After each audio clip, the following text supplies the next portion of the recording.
The Karnataka State Road Transport Corporation (KSRTC) has revised its luggage fees for passengers across the state. According to the new update, the corporation has increased the luggage charges by 15%. The revised rates will come into effect from February 16th. As per the existing rule, passengers can carry luggage up to 30 kilograms free of cost. However, if the weight exceeds 30 kg, extra charges will apply.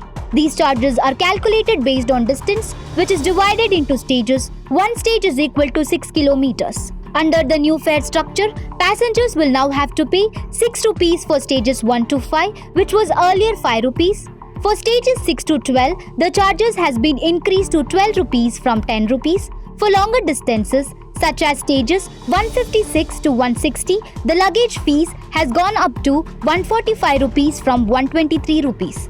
KSRTC officials said the hike is a part of a revision is operational costs. The decision is expected to impact passengers who travel with heavy luggage on long distance routes.